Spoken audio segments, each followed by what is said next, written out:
Mega TV நேயர்களுக்கு வணக்கம். பெண்கள்.com நிகழ்ச்சியில் சுபகிரகம் பகுதியில் இன்றைக்கி நம்ம ஆழ்வார்களினுடைய வரிசையில் குலசேகர ஆழ்வாரை பற்றி தான் பார்க்க போகிறோம். நம்ம மதுரகவி ஆழ்வார் பார்த்தோம் இல்லையா? ஸோ அவருடைய நம்ம ஒவ்வொரு ஆழ்வாராக பார்த்துட்டுருக்கோம். இன்றைக்கி நம்ம குலசேகர ஆழ்வாரை பற்றி பேசலாம்.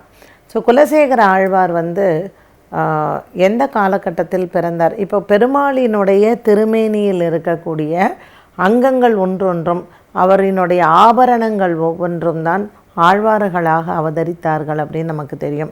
ஸோ குலசேகர ஆழ்வார் யார் அப்படின்னு பார்த்திங்கன்னா, பெருமாளினுடைய திருமார்பில் இருக்கக்கூடிய மணி, அதை கௌஸ்துபம் அப்படின்னு சொல்லுவோம். ஸோ இந்த கௌஸ்துபம் தான் குலசேகர ஆழ்வாராக அவதாரம் பண்ணார்.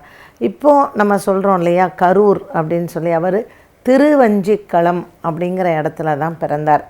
அப்போல்லாம் பார்த்திங்கன்னா கேரளா வரைக்கும், அந்த கேரள மாநிலம் வரைக்கும் இருக்கக்கூடியது எல்லாமே ஒரே பரப்பளவில் தான் இருந்தது. ஸோ கரூர் அப்படிங்கிற இடத்துல கொல்லி நகரம் அப்படின்னு சொல்கிறோம். இப்போ கொல்லிமலை இருக்கு இல்லையா? ஸோ இந்த கொல்லி நகரத்தில் இருக்கக்கூடிய ஒரு அரச குடும்பத்தில் பிறந்தவர் தான் குலசேகர ஆழ்வார். அவர் ஒரு பெரிய ராஜ பரம்பரை. அவரினுடைய தகப்பனாரும் அரசனாகத்தான் இருந்தார். ஸோ ஒரு பெரிய ராஜ பரம்பரையில் பிறந்த இந்த குலசேகர ஆழ்வாருக்கு பெருமாள் அவருக்கு காட்சி கொடுக்குறார். பெருமாளை பார்த்த குலசேகர ஆழ்வார் என்ன பண்ணுறார்? எனக்கு எதுவுமே வேண்டாம், இந்த நாடு வேண்டாம், இந்த அரச பதவி வேண்டாம், எதுவுமே வேண்டாம், எனக்கு பெருமாளினுடைய அந்த சேவை, அவருக்கு பணி செய்வதே என்னுடைய இது அப்படின்னு சொல்லிட்டு அவர் வந்துடுறார். பெருமாளுடைய தீவிர பக்தனாக, ஒரு சிறந்த வைஷ்ணவனாக அவர் இருக்கார். குலசேகர ஆழ்வார் நிறைய இடங்களுக்கு போய் பெருமாளை பாடியிருக்கிறார். மொத்தம் 31 பாடல்கள் அவர் பாடியிருக்கிறார். அதில் ஒரு பாடல் ரொம்ப ரொம்ப ரொம்ப ஃபேமஸ் அப்படின்னு கூட சொல்லலாம். நிறைய தாய்மார்கள் தாலாட்டு பாட்டு, அதாவது ராமர், அவர் மிகப்பெரிய ராமர் பக்தர். ஸோ மண்ணு புகழ் கோசலையின் அப்படின்ற இந்த பாட்டு, அவர் அதை கேட்காதவங்களே கிடையாது. அந்த தாலாட்டு பாடினா நமக்கே தூக்கம் வந்துடும். அவ்வளோ அருமையான வரிகள். ஸோ ராமர் ராமரை பற்றின அந்த வரிகள்லாம் பார்த்திங்கன்னா, அந்த பாடல் ரொம்ப அருமையாக இருக்கும். ஸோ குலசேகர ஆழ்வார் பாடிய இந்த மண்ணு புகழ் கோசலை அநேக தாய்மார்கள் அவங்களுடைய குழந்தைக்கு பாடுவாங்க. அண்டு ஜென்ரலாக குழந்தைக்கு பேர் வைக்கிறாங்க இல்லையா, புண்ணியோஜனத்தில் இந்த மண்ணு புகழ் கோசலை சொல்லாமையே இருக்க மாட்டாங்க குழந்தைக்கு.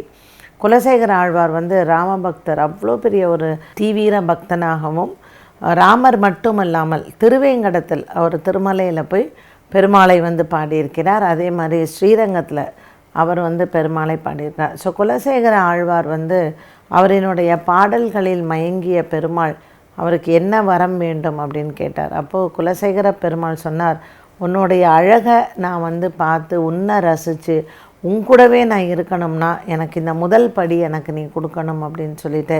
ஸோ இன்றைக்கும் நம்ம போய் பார்க்கலாம், பெருமாளினுடைய கர்ப்பகிரகத்தின் வாசலில் அந்த படியை குலசேகர ஆழ்வார் படி அப்படின்னு சொல்லுவாங்க. ஸோ திருவரங்கத்தில் அவர் செய்த கைங்கரியம் என்ன அப்படின்னு பார்த்திங்கன்னா, குலசேகர ஆழ்வார் 3வது அந்த மண்டபம் இருக்கு இல்லையா, அந்த சுற்று அப்படின்னு சொல்லுவாங்க, அது அவர் தான் பண்ணார். அதே மாதிரி பவித்ர உற்சவம் நடக்கக்கூடிய அந்த மண்டபமும் குலசேகர ஆழ்வார் தான் அந்த பவித்ர உற்சவம் மண்டபத்தையும் கட்டி, அவர் அரங்கன் மேல் அப்படி ஒரு பக்தி. அரங்கனுக்கு அவர் நிறைய திருப்பணிகள் அந்த கோவில்களுக்கும் அவர் செய்திருக்கிறார். அதனால் குலசேகர ஆழ்வாருக்கு அந்த ஸ்ரீரங்கத்தில் இருக்கக்கூடிய முதல் படியுமே என்ன சொல்லுவாங்கன்னா, குலசேகர ஆழ்வார் படி அப்படின்னு தான் சொல்லுவாங்க. குலசேகர ஆழ்வாருக்கு ஒரு பெண் இருந்தால், அதனால் அவரினுடைய மகளையும் திருவரங்கத்தில் ஸ்ரீரங்கநாதர் திருக்கல்யாணம் பண்ணின்றதாக நமக்கு இந்த கதைகளில் நம்ம பார்க்குறோம். அங்கே அவருக்கு 7 நாச்சிமார்கள் உண்டு ஸ்ரீரங்கத்தில். அதில் சேரகுலவல்லி நாச்சியார் அப்படின்னு சொல்லக்கூடிய இந்த சேரகுலவல்லி குலசேகர ஆழ்வாரினுடைய பொண்ணு. ஸோ அவளை ரங்கநாதர் கல்யாணம் பண்ணிக்கிறாரு.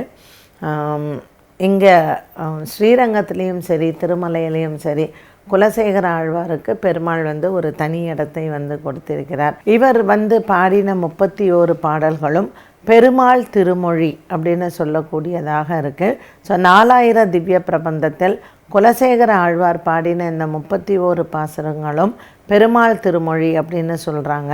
அண்டு கோவில்களில் இவர் ஸ்ரீரங்கம் பெருமாளை பாடி அப்படியே இன்னும் கொஞ்சம் டவுன் சவுத் நம்ம போகணுன்னு வச்சுக்கோங்களேன், அங்கே நவ திருப்பதிகளில் இருக்கக்கூடிய பெருமாளையும் பாடி கன்னியாகுமரி, தூத்துக்குடி, திருநெல்வேலி இந்த இடங்கள்லேயும் குலசேகர ஆழ்வாரினுடைய பாடல்கள், பெருமாளை பற்றின பாடல்கள் இருக்குது. ஸோ இந்த கௌஸ்துபம்னு சொல்லக்கூடிய பெருமாளினுடைய மார்பில் இருக்கக்கூடிய மணி தான் குலசேகர ஆழ்வார். அண்ட் இவர் பாடிய பாடல்கள் ராமரை பற்றினது தான் அதிகமாக இருக்கும். அண்ட் எல்லா வைணவ திருத்தலங்கள்லேயும் பெருமாளுக்கு ஒரு துயில் பாடணும், இல்லை பெருமாளை தூங்க வைக்கணும், இல்லை பெருமாளுக்குன்னு ஒரு தாலாட்டு பாட்டுனா குலசேகர ஆழ்வார் பாடின இந்த மண்ணு புகழ் கோசலை அப்படிங்கிற இந்த பாசுரம் தான். ஸோ ஜென்ரலாக ஆழ்வார்களுக்குன்னு ஒரு தனி இடத்தை பெருமாள் கொடுத்தார்.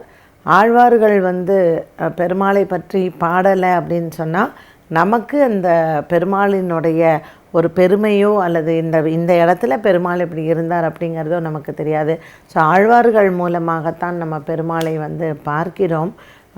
ஒவ்வொரு இடத்துலையும் பெருமாள் எப்படி இருக்காங்க அப்படிங்கிறத ஆழ்வார்கள் அவர்களினுடைய பாடல்கள் மூலமாக நமக்கு சொல்லியிருக்கிறாங்க. அதில் 12 ஆழ்வார்களுக்குமே ஒரு தனி இடம் உண்டு. குலசேகர ஆழ்வார் பெரிய ராமபக்தர்.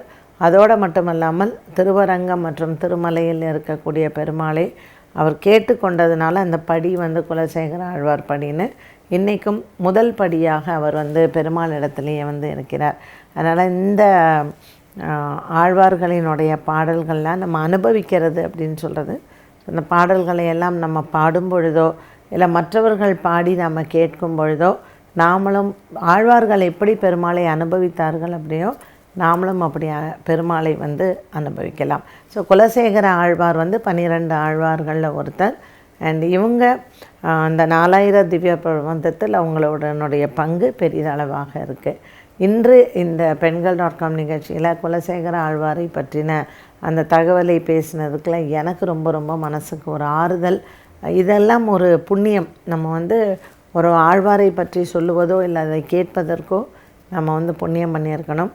ஸோ இன்றைக்கி நீங்கள் எல்லோரும் அதை கேட்பது அப்படிங்கிறது நமக்கு ஒரு மனசுக்கு ஆறுதல் அப்படிங்கிறது இல்லாமல் அது புண்ணியமும் கூட.